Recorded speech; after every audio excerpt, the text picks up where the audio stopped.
जैसे जैसे लोकसभा चुनाव की तारीख नजदीक आती जा रही है, वैसे वैसे एक एक कर सपा प्रमुख अखिलेश यादव की मुश्किलों में इजाफा होता जा रहा है। 2022 के विधानसभा चुनावों में उनके सहयोगी रहे नेता एक एक कर उनका साथ छोड़ते जा रहे हैं। पहले ओम प्रकाश राजभर, फिर आरएलडी प्रमुख जयंत चौधरी और अब अपना दल कमेरावादी, जिसने लोकसभा चुनाव में 3 सीटों पर चुनाव लड़ने का ऐलान कर दिया है। अपना दल कमेरावादी के राष्ट्रीय अध्यक्ष कृष्णा पटेल ने निर्णय लिया है कि उत्तर प्रदेश के 3 लोकसभा सीटों पर चुनाव लड़ेंगी। ये फैसला हालांकि जो उन्होंने बयान जारी किया उसमें इंडिया गठबंधन का जिक्र करते हुए कहा है इंडिया गठबंधन के तहत 3 लोकसभा सीटों पे ये पार्टी चुनाव लड़ने की घोषणा कर रही, जिसमें फूलपुर, मिर्जापुर और कौशाम्बी की सीटें हैं। लेकिन इस संबंध में जो खबर है, ना तो समाजवादी पार्टी से बैठ के बातचीत हुई है, ना ही कांग्रेस से हुई है। एक तरफा इन्होंने ऐलान किया है। एक तरीके से देखा जाए तो कमेरावादी जो पार्टी है वो इंडिया गठबंधन से अलग हो रही है। पिछले दिनों जब राज्यसभा का चुनाव था तब पल्लवी पटेल ने समाजवादी पार्टी पे बड़ा गंभीर आरोप लगाते हुए अखिलेश यादव पे निशाना साधते हुए कहा था कि अखिलेश यादव पीडीए का फार्मूले का पालन नहीं कर रहे हैं, और उन्होंने आलोक रंजन और जया बच्चन को टिकट दिया जो पीडीए फार्मूले के तहत नहीं है, और उन्होंने पीडीए के उम्मीदवारों को टिकट देने की मांग की थी।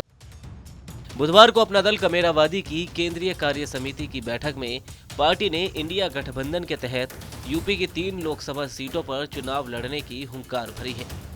यानी अपना दल कमेरावादी फूलपुर, मिर्जापुर और कौशाम्बी में अपना उम्मीदवार उतारेगी। इंडिया गठबंधन का हिस्सा है। जब से विधानसभा के चुनाव हुए हैं तब से हमारा ये गठबंधन चल रहा है अखिलेश जी के साथ, और आज इस गठबंधन के तहत हम 3 सीटें अपनी यहाँ से घोषित कर रहे हैं, फूलपुर, मिर्जापुर, कौशाम्बी। हमारी इन 3 सीटों तक बात थी। उसके बाद लगभग एक वहाँ से हम प्रयास कर रहे हैं उनसे बात करने के लिए। अभी हमारी कोई बात हुई नहीं है, आगे बात होगी, आपके बताया जाएगा। लोकसभा चुनाव से पहले समाजवादी पार्टी और उसके सहयोगी पार्टी अपना दल कमेरावादी के बीच सीट बंटवारे को लेकर अनबन की खबरें हैं। सूत्रों के मुताबिक अपना दल कमेरावादी की नाराजगी की वजह कांग्रेस को सीट देने में तरजीह देना है और अन्य सहयोगियों को नजरअंदाज करना बताया जा रहा है। अपना दल कमेरावादी चाहता है कि सपा गठबंधन उनके बीच का प्रत्याशी मैदान में उतारे, लेकिन सपा प्रमुख अखिलेश यादव ने अब तक इस पर न बातचीत की है और न ही हामी भरी है। सपा और अपना दल के बीच इससे पहले भी तनातनी देखने को मिल चुकी है। हाल ही में हुए राज्यसभा चुनावों के दौरान पल्लवी पटेल ने सपा प्रत्याशी को वोट देने से मना कर दिया था। साथ ही पिछड़ों की उपेक्षा के भी आरोप लगाए थे। पल्लवी ने सपा के सिर्फ एक प्रत्याशी को पीडीए के नाम पर वोट किया था। दरअसल पल्लवी पटेल जया बच्चन और आलोक रंजन को उम्मीदवार बनाए जाने से नाराज थी। उन्होंने पिछड़ा दलित अल्पसंख्यक यानी कि पीडीए राजनीति से हटने पर सपा अध्यक्ष और समाजवादी पार्टी को आड़े हाथों लिया था।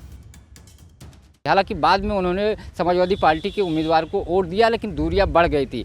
अब चूंकि लोकसभा चुनाव नज़दीक है, ऐसे में पल्लवी पटेल से और अखिलेश यादव से काफ़ी दूरियां बढ़ गई थी, बातचीत नहीं हो रही थी, और पल्लवी पटेल फूलपुर से चुनाव लड़ना चाहती थी, लेकिन इस पर बात नहीं बन पाई। अब उन्होंने ऐलान किया है कि इंडिया गठबंधन के तहत ये पार्टी जो है, पार्टी की राष्ट्रीय अध्यक्ष कृष्णा पटेल ने निर्णय लिया है कि 3 लोकसभा सीटों पर चुनाव लड़ा जाएगा। हालांकि अब देखना ये होगा गठबंधन का हिस्सा रहेंगी या नहीं रहेंगी। हालांकि उन्होंने प्रेस नोट में गठबंधन का जिक्र किया है, लेकिन जिस तरीके से खबरें आ रही थी कि गठबंधन से अलग हो रही हैं, फिर उनका बयान आया कि वो इंडिया गठबंधन में है, खबर फर्जी है। अब उन्होंने फिर से 3 उम्मीदवार तो नहीं उतारे हैं, लेकिन लोकसभा सीटों का जिक्र करते हुए उन्होंने कहा है कि हमारी पार्टी इन सीटों पर चुनाव लड़ेगी। पंकज चतुर्वेदी, TV9, लखनऊ।